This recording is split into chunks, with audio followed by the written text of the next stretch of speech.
surtout ce que, d'après ce que la Chassidoute en dit, que le déracinement d'Israël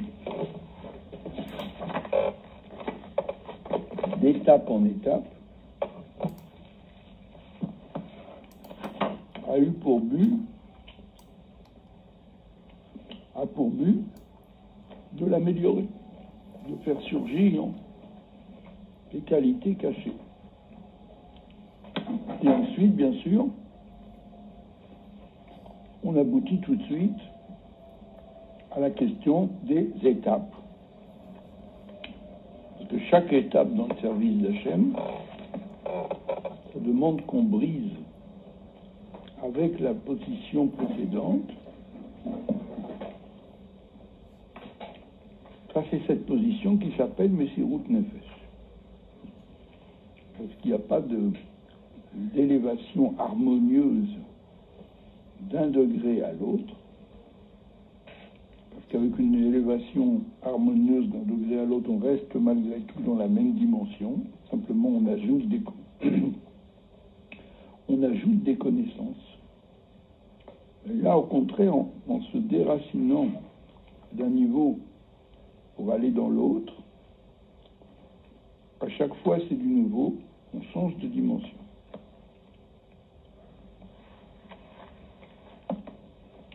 Et on a dit qu'ils sont partis la première fois du Sinaï, où ils étaient restés un an moins 4 jours, moins 10 jours. Et pourtant au Sinaï, qu'est-ce qu'ils avaient dit? Naaseh avant Nishma. Qui déjà ça témoigne d'une faculté de Messirut Nefesh. Pour étudier la Torah en tout lieu et en tout temps, il faut être capable de Naaseh avant Nishma. Comme nous l'avons vu dans le Mahamar précédent,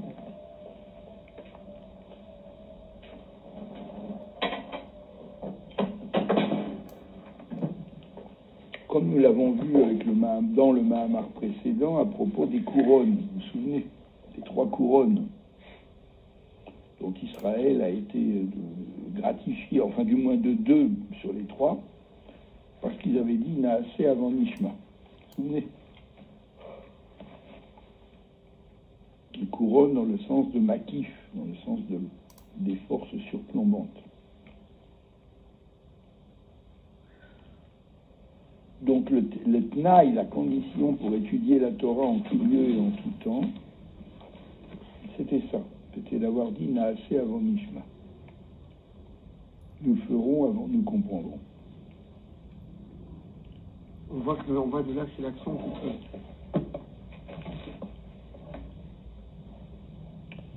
Donc, après ça, il dit qu'il faut que même l'étude de la Torah, et une des conditions, c'est la condition. C'est de dire la bracha avant l'étude. Barechu batorah trila. Bien sûr que ça, c'est à voir dans le sens général, pas dire simplement, on ne se cantonne pas simplement en disant il faut dire une bracha, ça va, c'est évident. C'est pas de ça qu'on parle. Bracha, ça signifie amshacha, c'est-à-dire faire venir, attirer une conscience de plus haut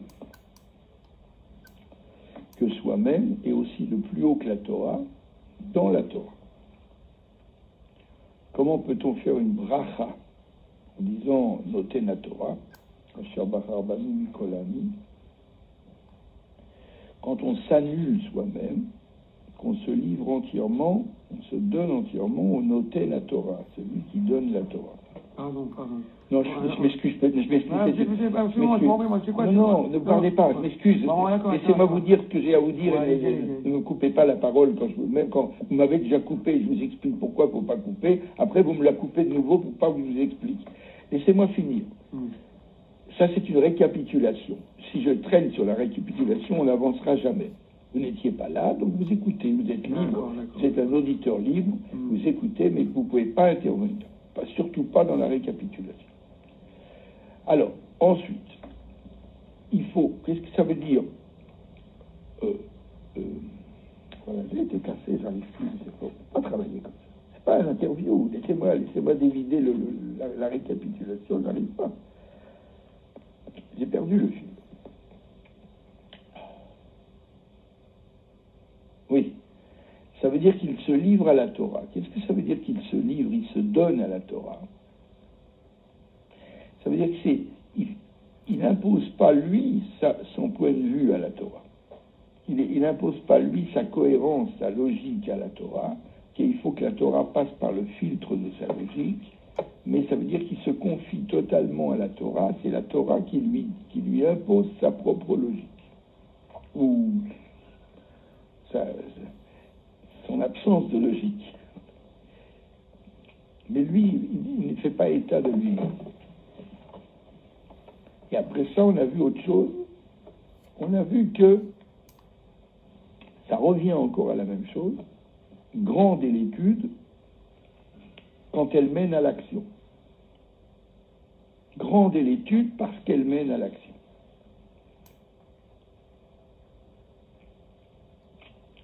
Et c'est pourquoi il est dit, comme au jour de ta sortie d'Égypte, au pluriel, au jour, AUX, comme au jour de ta sortie d'Égypte, je te montrerai des merveilles. Il parle bien sûr ici des merveilles de l'époque prochaine, de l'époque future, l'époque de la délivrance. Et il a posé la question, pourquoi au jour au pluriel alors qu'il n'y avait qu'une seule journée? On est sorti d'Égypte en une seule journée. Il a bien sûr expliqué qu'il s'agit de toute la période qui va de la sortie d'Égypte jusqu'à la délivrance prochaine. Ça inclut donc toute la période de la galoute, de l'exil. Tout cela s'appelle des jours de sortie d'Égypte. Pourquoi? Parce qu'il faut sortir des barrières et des limitations de soi-même tous les jours de sa vie. Donc ça s'appelle les jours de ta sortie d'Égypte. Et par rapport à ces jours de la sortie d'Égypte, les merveilles du temps futur seront considérées comme des merveilles. C'est-à-dire qu'autrement dit, même si la sortie de Mitzrayim, les limites, c'est déjà un ensemble de miracles et de merveilles, par rapport à ces miracles et ces merveilles, ceux de la délivrance prochaine sont encore des miracles encore plus, comment dirais-je le mot, inattendus. Et on est resté exactement là. Et c'est pour ça que j'avais mis un petit point là. Je le retrouve ici. Je suis juste tombé sur le livre que j'avais la dernière fois. Alors là c'est vrai, on démarre sur du nouveau. Vous y êtes? Oui, merci. Ouf. C'est pas chez le bon. Couche Aïn Tête. Bravo. Yuvaninyana Vodadisman Agalout. On comprendra en quoi consiste le service de l'époque de l'exil. Alpi Machemevaer Baralageula Bedibura Matri Veyadata Gomer Kiavayahu Elokim. D'après ce qu'explique le rabbi précédent, qui lui a été libéré le 12 Tammuz, autrement dit, que le Mahamar que nous sommes en train d'étudier n'est qu'une explication, un prolongement, une extension du même Mahamar qui avait le même titre lorsque le rabbi précédent est sorti de prison en 1927. Et là-bas, il a également donné plusieurs autres Mahamarim. Dans un autre Mahamar qui a pour titre Veyadata, etc., Veyadata Ayom, Vashebota Elvavecha, Ki Hashem ou Elohim, et tu sauras aujourd'hui qu'Hashem c'est Elohim, etc. Qu'est-ce qu'il explique là-bas? In Elohim ou In Yad Midatadin. A priori, Elohim, tout le monde sait, pour l'avoir étudié dans Rashi quand il était tout petit, que Elohim, ça représente Midatadin, c'est-à-dire l'attribut de rigueur, l'attribut de justice sévère. L'Elohim ou l'Eshon Rabbi. Et nous voyons que le nom d'Elohim, c'est le seul nom de Dieu qui représente, qui est formulé comme un pluriel. Elohim avec le im à la fin, ça laisse croire qu'il y a un pluriel. Aïnou, mais ça veut dire quoi? Qu'on se trouve dans une dimension où dominent les pluriels, c'est-à-dire les forces multiples. Nous ne sommes pas dans une dimension où l'unité de Dieu apparaît clairement, à travers différentes choses, différentes causes, différents facteurs, différents pouvoirs. On n'a pas l'air de voir, il n'apparaît pas que l'unité est à ce point évidente. Au contraire, ceux qui dominent dans notre dimension, ce sont les pouvoirs multiples. Chacun tire la couverture à soi, et chacun proclame qu'il a raison, et chacun essaye de tirer le maximum de gens de son côté, etc., etc. C'est ça qu'on appelle les pouvoirs multiples. Et qu'est-ce que ça veut dire Elohim? Ça veut dire le pouvoir de Dieu à travers les pouvoirs multiples, mais sans les annuler. Chez Elohim, Yachol liot gam toar le basar vadam, au point qu'on utilise même le nom d'Elohim pour désigner un être humain. Comment? Dayan. Ou Kayot. J'ai perdu le fil là. Quatrième ligne. Troisième. D'accord. Merci. Donc, quatrième. Au point que il se peut que le mot Elohim désigne un être humain, comme par exemple un juge, comme vous avez dans le psaume qu'on lit le mardi, Mizmor le'asaf, Elohim nitzav ba'adatkel, ou dans la paracha Mishpatim, quand on dit Benaton, etc., elle a Elohim, ça représente le tribunal. Pourquoi est-ce qu'on va donner à un être humain ou à un ensemble d'êtres humains le nom d'Elohim? Ça prouve bien que Elohim, c'est un nom où transparaît ou domine les pouvoirs multiples. Il est employé, il est employé à tort ou raison, vous êtes d'accord? Non, pas à tort ou raison. Pardon. Il est employé. Il n'est pas employé à tort, il est employé à raison. Voilà, tout ce qu'il dit là, c'est à raison. D'accord. Ze ou Inyana Avoda, d'Isman Agalout. Et le travail, l'œuvre qui nous incombe pendant la galoute, pendant l'exil, la date qui avaya ou Elohim, c'est de travailler jusqu'à ce qu'on sache que c'est Hachem, Yudke Vavke, l'infini, qui est Elohim. C'est lui qui est le pouvoir unique de tous les pouvoirs multiples. Il y a une concordance totale, une identification totale, et bien sûr, ça n'est pas évident. C'est pour ça que ça s'appelle Avoda, c'est-à-dire il y a un travail à accomplir. Il y a un travail à accomplir sur soi, jusqu'à ce qu'on puisse voir et comprendre, au moins, si on ne peut pas voir, au moins comprendre, que Elohim, qui désigne les pouvoirs terrestres, les pouvoirs multiples, naturels, etc., en vérité, c'est Hachem, Havaya, qui est Elohim. Et ça s'explique de la manière suivante.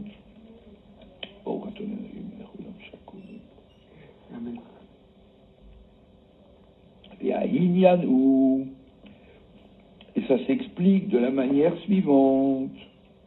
Dikeshem, Shevebriyat Haolam, Biklaluto. De la même façon que lors de la création du monde, dans sa totalité, dans sa généralité. Ketiv, il est écrit, Bitrilat Hainyan, au tout début, Breshit bara Elohim et Hashamaim ve'et haaretz. Au début, Elohim créa le ciel et la terre. Mais il n'écrit pas Shamaim et Haaretz, il écrit Et Hashamaim ve'et haaretz. Or, Et ne se traduit pas, c'est le complément d'objet direct. Mais il y a des fois où le fait de mettre Et, et voici voilà, très bien, correct. Il y a des fois où le fait d'écrire Et, ça indique une allusion. Ça indique une allusion, c'est-à-dire qu'il y a quelque chose. Et veut dire parfois avec. C'est un conjonctif. Oui. C'est une conjonction. Donc, avec ça se dit et. Et à tel point que ça se décline. Avec moi, on dit iti. Avec toi, on dit itera. Avec lui, on dit ito. Avec nous, on dit itanu, n'est-ce pas? Donc en règle générale, il ne faut pas traduire et.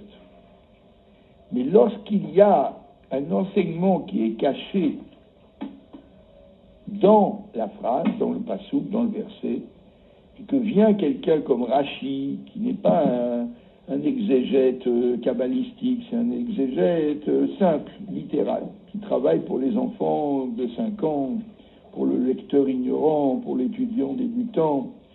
Et lui, il nous dit, ah, vous voyez là, pourquoi il y a écrit que Elohim a créé et Hashamaïm et Haaret? Parce que ça veut dire qu'avec le ciel et avec, oui, notez bien que je traduis par avec le ciel et avec la terre, il a créé tout ce qu'il y a dedans. Pas simplement le ciel et la terre. Et voilà ce qu'il dit entre parenthèses. Et Hashamaïm. Pourquoi il est écrit et Hashamaïm? Les rabot toldotehem. C'est pour inclure toutes leurs armées, c'est-à-dire leur production, leurs habitants, tout ce qui va avec le ciel. Et Haaret, c'est pourquoi est-il écrit et Haaret, les rabot toldotea, pour inclure là aussi tout ce qui va avec. Toutes les vies, toutes les existences qui sont afférentes, accessoires au ciel et à la terre, sont comprises dans les mots et. Et Hashamaïm, ça veut dire le ciel avec ce qu'il contient, il y a énormément de choses dedans. Et quand on dit ciel ici, on parle des mondes spirituels et pas du ciel physique. Parce que le ciel physique est compris dans le mot Eretz, terre. Que ce soit la terre ou le cosmos, ou l'univers, ou les espaces intergalactiques, etc. Tout ça, c'est terre. Parce que c'est le monde physique. Quand il dit ciel, c'est les mondes spirituels auxquels on accède par la spiritualité. Et dans les cieux spirituels, il y a une quantité de créatures, comme des âmes, des anges, etc. Les séphirotes aussi. Et dans le monde appelé terre, il y a évidemment toutes les créatures possibles et imaginables. Donc tout ça, c'est un pluriel. Et il avait dit, je pense, 3 lignes plus haut, de la même façon. C'est pour ça que la phrase n'est pas finie et que même après le petit chiffre 30, vous avez une virgule et non pas un point. C'est-à-dire que la phrase n'est pas finie. De la même façon, je reprends le début de la phrase, de la même façon qu'au moment de la création du monde, dans sa généralité, il est écrit au début, Elohim créa le ciel et la terre, c'est-à-dire avec ce qu'ils contiennent. Aïnou, et c'est-à-dire, chez Abri, Abegiloui, Aïtal, Yedeshem Elohim, que la création telle qu'elle apparaît, telle qu'elle apparut, était faite par le Shem Elohim, c'est le Shem Elohim, c'est le nom d'Elohim qui l'a amené à l'existence.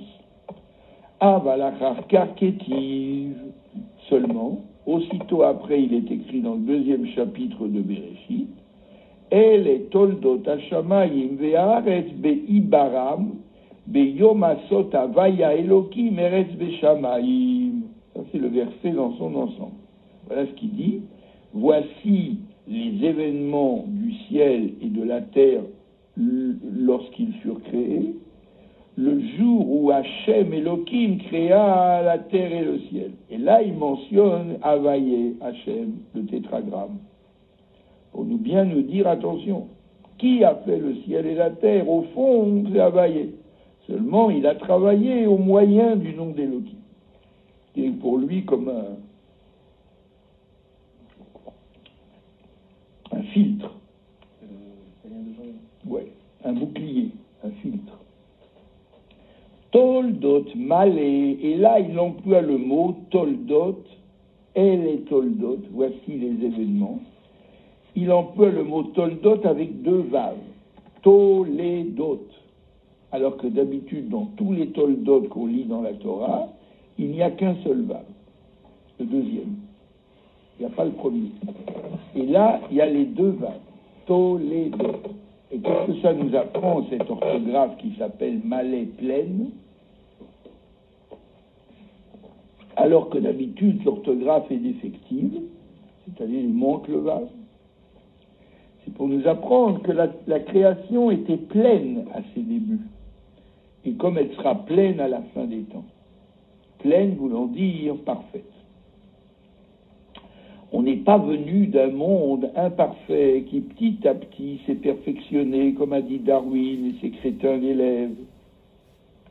Que petit à petit, ça s'est perfectionné à partir de rien, à partir d'une explosion où il y avait des grumeaux, des quarks, et des bosons et des fermions et tous des muons, etc. Et puis c'était immangeable tout ça, c'était trop chaud, c'était incandescent. Et puis ça a mis des milliards d'années jusqu'à ce que ça s'est cristallisé, et ensuite ceci, et ensuite cela, et il y a eu création de l'oxygène sur la Terre, et le monde est devenu de plus en plus perfectionné. D'après la loi de l'évolution, tout se perfectionne par petit peu à partir de quelque chose de rien, de nul.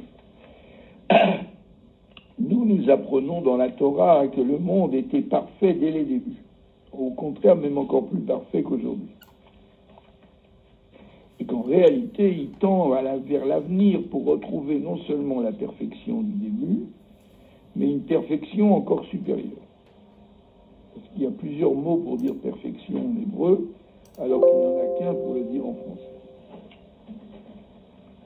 Donc, Toldot Maleketi, il est bien écrit Toldot avec une orthographe pleine, complète. Les fiches et Olam al-Milou Nivra, c'est pour ça que nos Chachamim, c'est là-dessus que nos Chachamim nous apprennent que le monde avait été, dans le Midrash, que le monde avait été créé parfait. Aïnou, après le chiffre 32. Aïnou, c'est-à-dire, chez Beshem, Elohim, Nimsa, Shem, Avaya, Avaya, Elohim. Savoir que dans le nom d'Elohim, au fond, il y a le nom d'Avaya, le tétragramme qui représente l'unité. Le nom d'Elohim représente la pluralité, tandis que le nom d'Elohim, le nom d'Avaya représente l'unité. Et pourquoi est-ce que le monde peut être créé dès les débuts comme parfait, s'il avait été créé uniquement par le Shem Elohim et qu'il y avait Chas v'Shalom par le Shem Havaya à l'intérieur? C'est impossible qu'avec le Shem Elohim, le monde soit créé parfait, parce qu'Elohim, c'est justement la division. Donc pour que le monde soit créé parfait, ça montre bien qu'au sein du Shem Elohim, il y a le Shem Havaya. Yéter Ramizo, et mieux encore, pas seulement que le Shem Havaya est dans le Shem Elohim, mais mieux encore, Havaya ou à Elohim. Havaya est Elohim. Autrement dit que Elohim n'a aucune existence, aucune consistance devant le Shem Havaya. Parce que c'est une émanation de lui-même. Pourquoi on dit ça à la fin de Yom Kippour? Parce qu'on a réalisé l'unité avec le monde matériel. Seulement, c'est uniquement dans les Olamot, uniquement dans les mondes. On ne peut le dire valablement qu'à la sortie de Sukkot. Parce que là, on a exporté, c'est pas le mot, on a importé encore plus l'unité du Shem Havaya jusqu'en bas, jusqu'en dans le monde matériel, parce qu'on a vécu dans la soukha, on a mangé, on a bu, etc. On a étudié la Torah, on a séjourné, on a reçu ses amis. Donc on a en réalité importé toute l'unité du Shem Havaya qu'on avait révélée à la sortie de Kippour. On l'importe jusque dans le monde matériel. Alors Kippour, c'est encore dans les mondes spirituels. Mais quand même, c'est déjà beaucoup. Parce que même les mondes spirituels, on a vu, font partie de la création. Et eux aussi portent la marque du Shem Elohim, c'est-à-dire la division. Malgré tout. Malgré le fait que les mondes spirituels sont meilleurs que le monde matériel sur le plan de l'unité, uniquement. Le le rabbi part toujours du principe que le meilleur monde, c'est celui-là, celui dans lequel nous sommes. Donc, il faut révéler cette fabuleuse présence de Dieu. Répétez, il faut quoi Je m'excuse, je répète. Quoi? Il n'y a pas de souci. Aïnou, c'est-à-dire, Zema chez Shem Elokim Me'ave, ou Aliede chez Bo Nimshar Shem Avaya, chez Shem Ha'etzem Beshem Ha'meforash. Si le Shem Elokim est capable d'être Me'ave, c'est-à-dire de faire être, Me'ave, ça veut dire donner l'être, donner l'essence. Pas naissance, mais l'essence. C'est parce qu'à l'intérieur se trouve le Shem Havaya, qui est le nom essentiel, et le Shem Amforash, le nom pleinement formulé. Substantiel.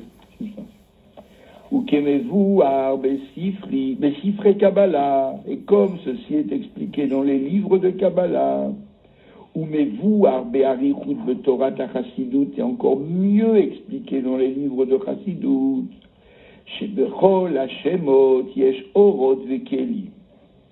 Chaque nom qu'on peut faire, que ça soit des noms de Dieu ou même les Avdil, sans comparaison possible, même des noms qu'on donne à des objets matériels, à des concepts matériels. Dans chaque nom, il y a toujours deux dimensions. Il y a le contenant et le contenu. C'est ça qu'on appelle Orot et Kelim, Kelim et Orot. Le contenant, c'est Kelim, et le contenu, c'est Orot. Kelim veut dire réceptacle, et Orot veut dire lumière. La lumière qui est dans chaque nom, c'est son sens. Le sens. Qu'est-ce que le nom signifie? Le signifiant. Et le Keli, c'est la formulation du nom avec des lettres. Simplement. L'un en contenant l'autre. En tout.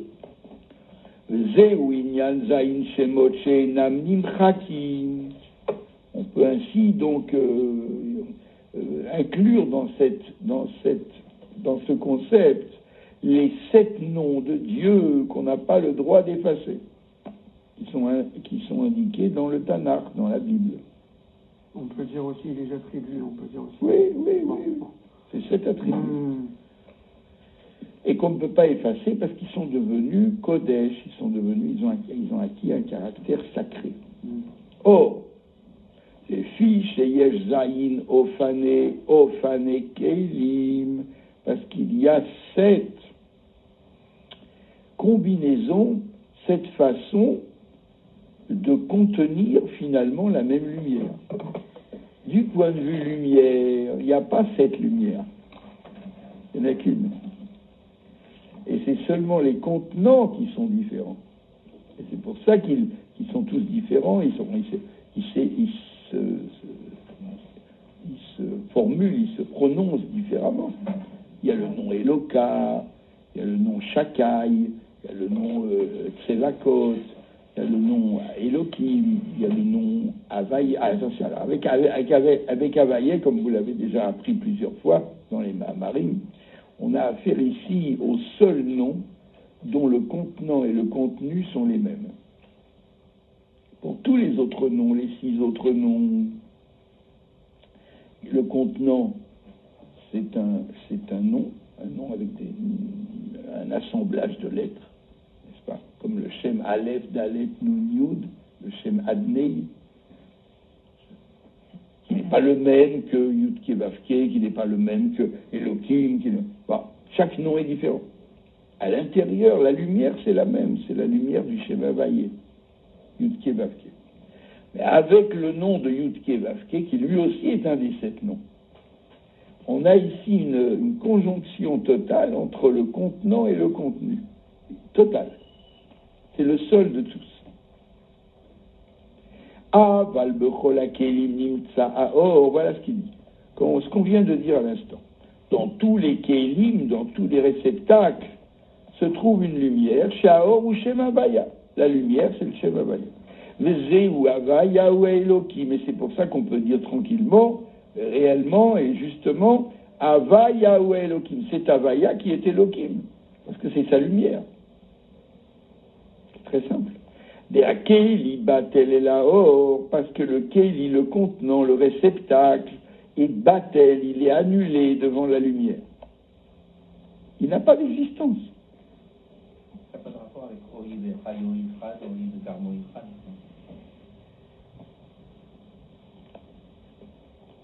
C'est dans Atzilut, ça. C'est Atzilut, mais Shem Abayet, c'est aussi Atzilut. Si, Chorma. Yud.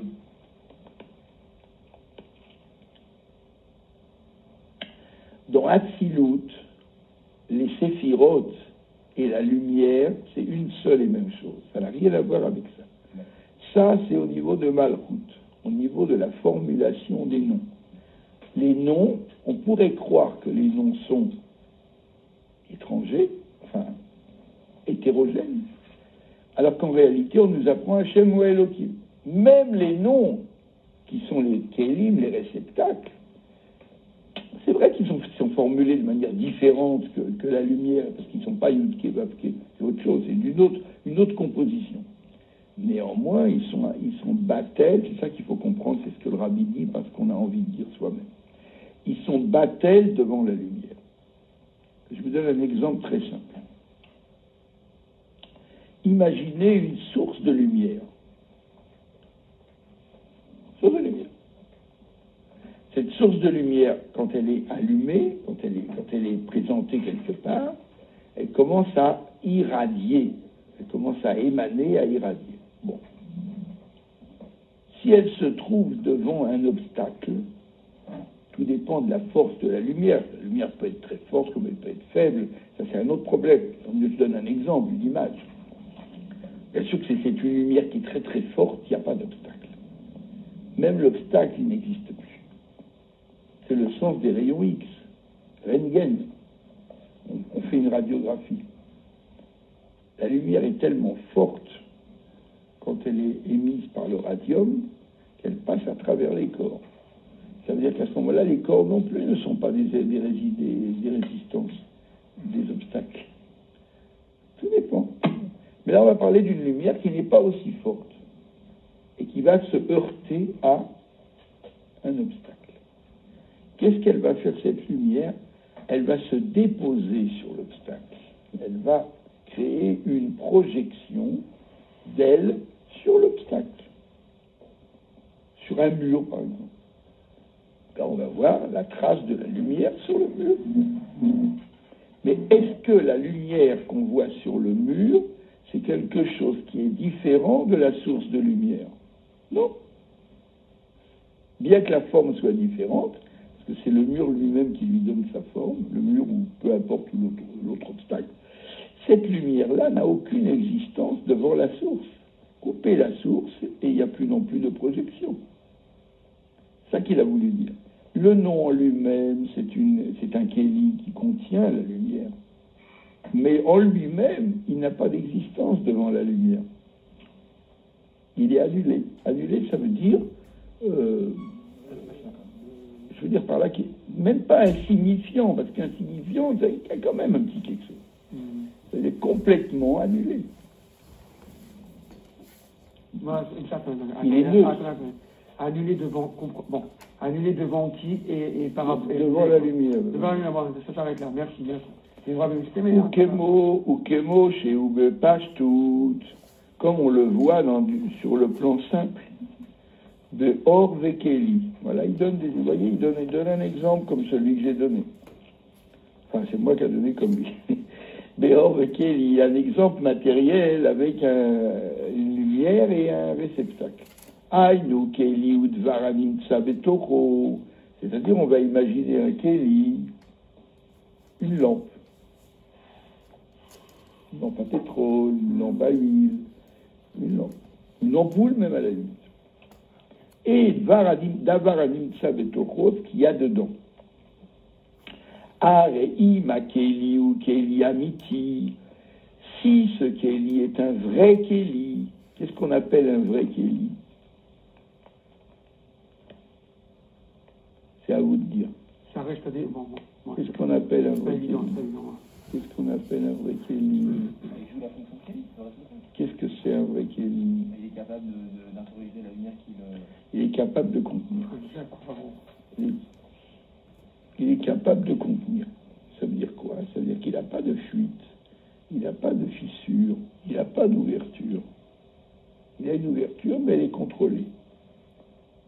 Toute Kéli qui n'a pas de contrôle sur l'ouverture n'est pas un Kéli. Ça, c'est un Kéli parce qu'il y a une ouverture, et cette ouverture est prévue. Mais s'il y en avait une ici, ça ne serait pas un Kéli, parce qu'on ne peut rien mettre dedans. Il y avait et là, et là. Donc un Kéli, c'est quelque chose qui contient. Si c'est un vrai Kéli, dit-il. Areu batel elada varamim tsabo. Il est obligatoirement batel, c'est-à-dire annulé, devant la chose qui se trouve en lui. Et je vais vous donner un exemple très simple, d'après la halakha, d'après la loi du judaïsme, le Shulchan Aruch. Vous n'avez pas le droit de faire sortir un objet. Voilà, il donne cet exemple, c'est très intéressant, ça. D'après le Rambam, celui qui transfère d'un domaine à un autre est coupable s'il fait sortir une quantité utile. Exemple, épices suffisantes pour épicer un œuf. Par exemple, Ilchot Zmanim, Shabbat, chapitre 12, Halakha 9.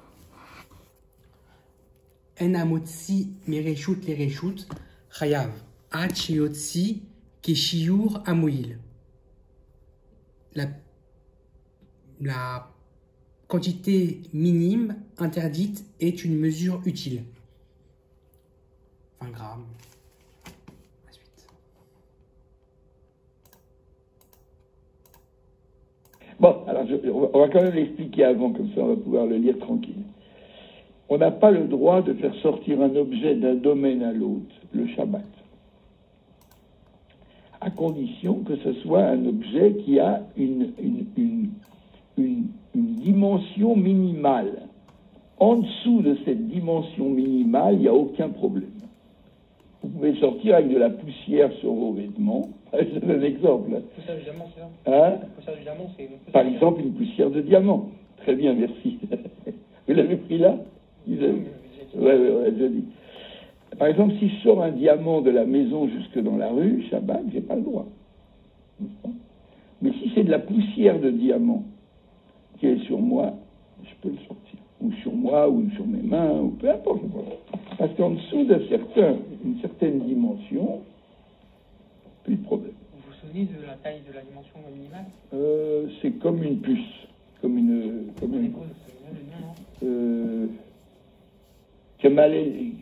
qui me l'onima. Ouais, qui me l'onima.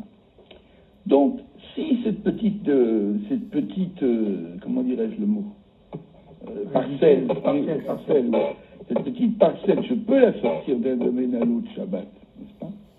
Mais si, supposons, pour la sortir, j'ai besoin d'un écrin, je ne veux pas la sortir comme ça. J'ai le droit, à le prix d'après la loi, j'ai le droit de la sortir. Je peux profiter. Mais si pour la sortir, j'ai besoin d'un écrin parce qu'elle ne se sort pas comme ça, sinon elle se perd. Et que l'écrin, il est plus gros que la dimension minimale. Ai-je le droit de le sortir ou non? À vous.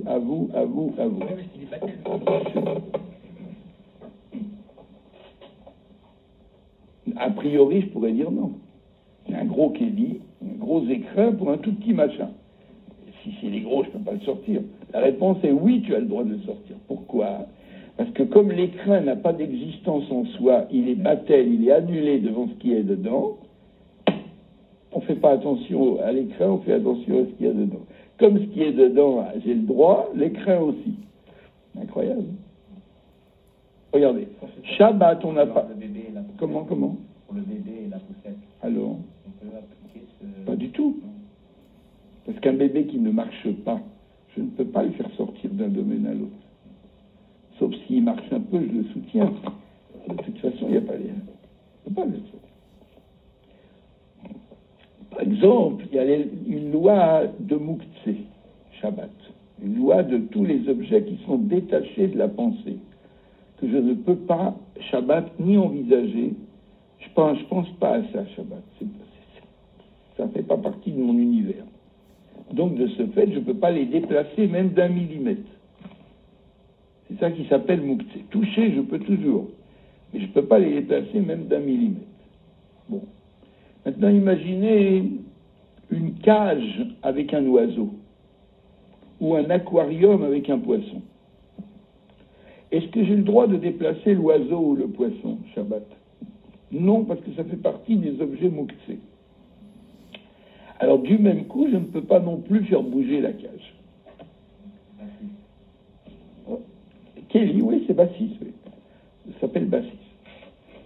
Si je veux ouvrir, je peux dire après tout, moi je connais pas la loi, je suis comme ça, le bec enfariné, puis je dis, où est le problème? Moi, je touche pas l'oiseau, j'ouvre seulement la cage, la porte, pour lui mettre à manger dedans. Qu'est-ce qu'on va me dire? La porte et la cage sont battelles devant l'oiseau. De même que l'oiseau est mouxé, j'ai interdit au déplacement. La cage aussi, tu peux pas. Donc, il a donné un exemple de ce genre. Ou qui est doua, on est à la ligne où il y a le petit chiffre 37. Mais qui est doua beilchot Shabbat? Vous voyez le chiffre 37? Ouais, mais je sais pas ce qui est. Bon. Juste avant. Et qui est doua beilchot Shabbat? Comme c'est connu dans les lois de Shabbat. Chez Amotzi Ochalim Bekeli Pachot Mikeshiur Patur. Si quelqu'un il veut faire sortir à manger dans un keli qui est inférieur au shiur interdit, Patour, il est exempté de punition. Afala la keli, même pour le keli lui-même. Chez Akeli Tafel et Aochalim, voilà, c'est ce qu'on a dit. Il veut faire sortir un aliment qui est inférieur à la quantité. D'accord? Une miette. Là, il a pris des diamants, il a pris à manger. Mais c'est pareil. Une miette. Et cette miette, il ne peut pas la faire sortir autrement que dans un kéli. Mais le kéli,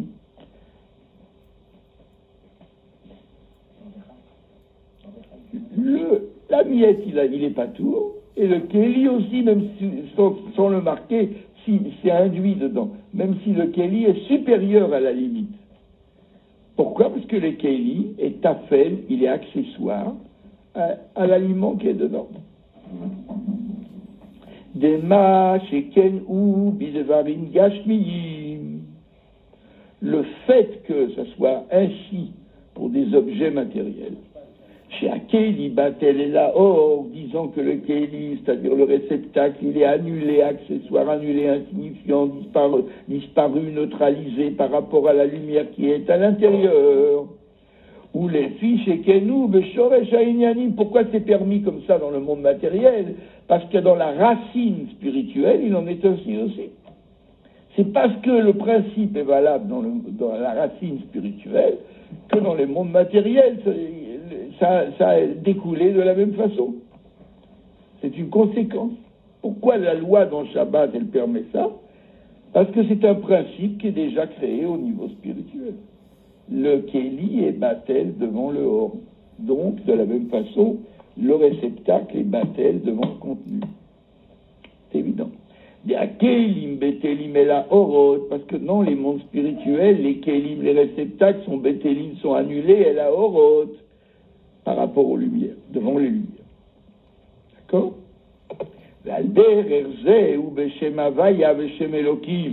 On peut inférer, on peut donc appliquer le même principe au Shem Havaya et au Shem Elohim.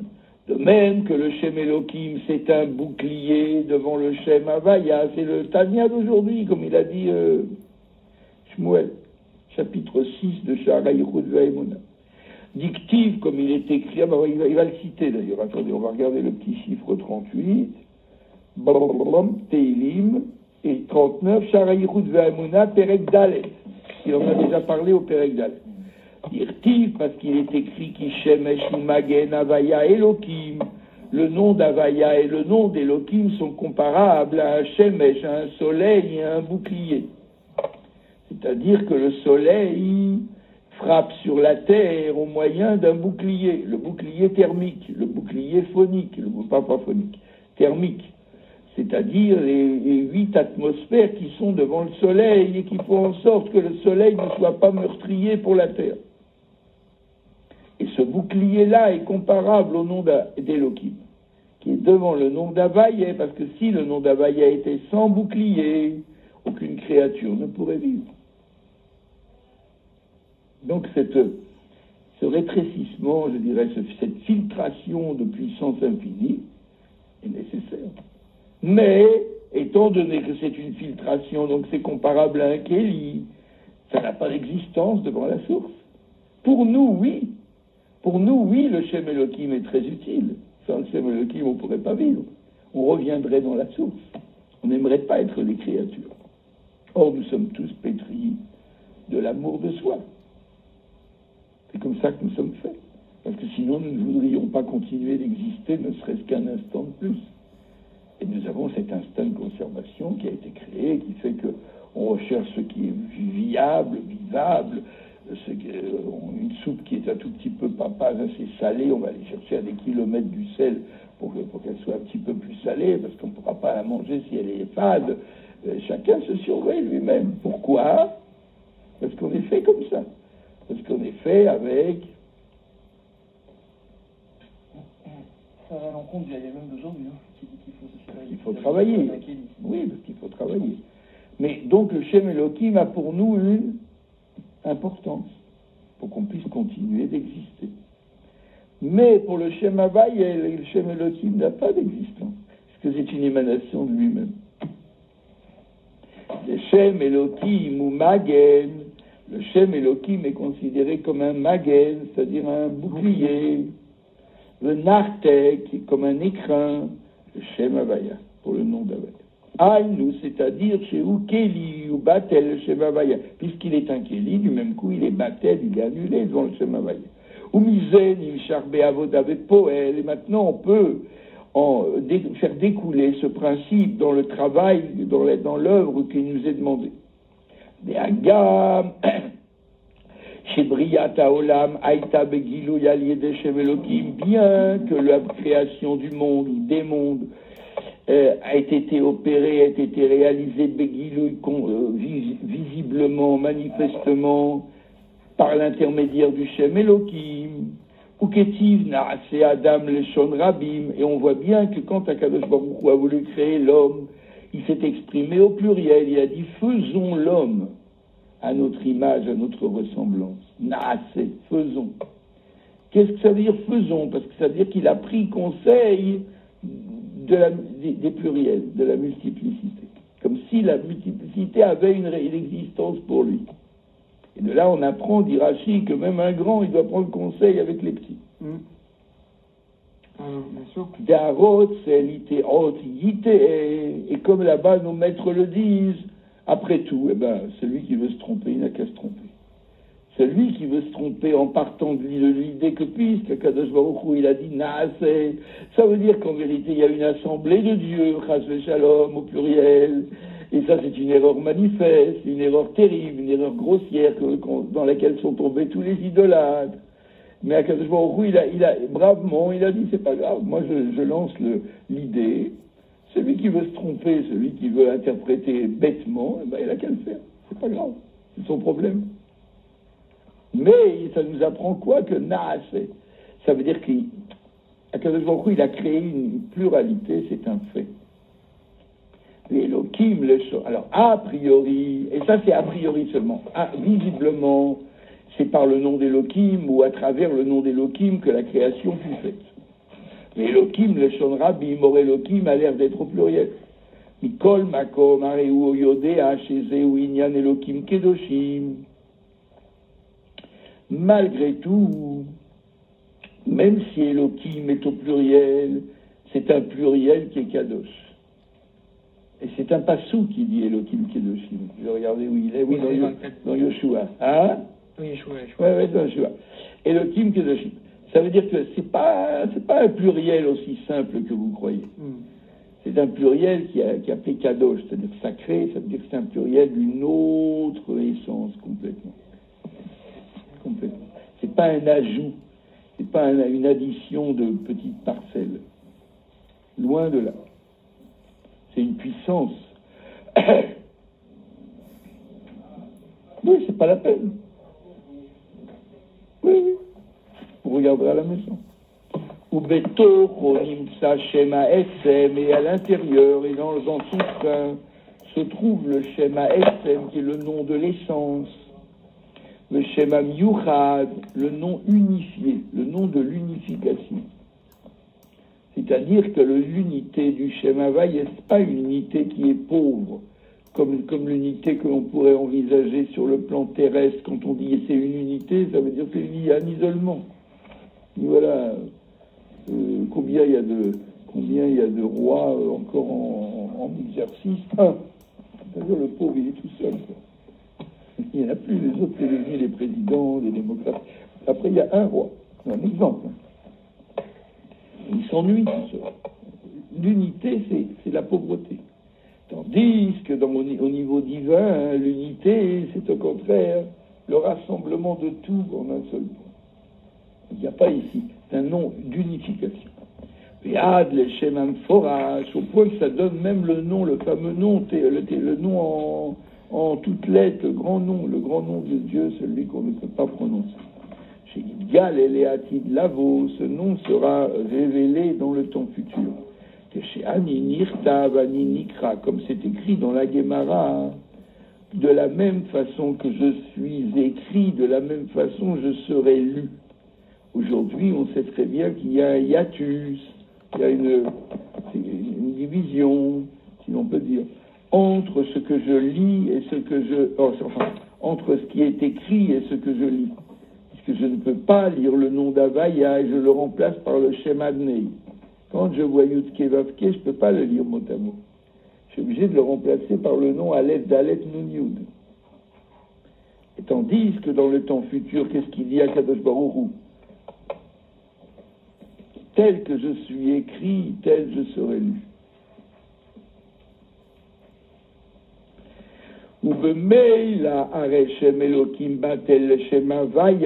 C'est pour ça qu'on peut en déduire très simplement que le nom d'Elohim est complètement annulé devant le nom d'Havaya. Havaya ou Elohim, mais pas seulement annulé, c'est qu'il n'y a pas d'existence du tout, puisque Havaya c'est Elohim.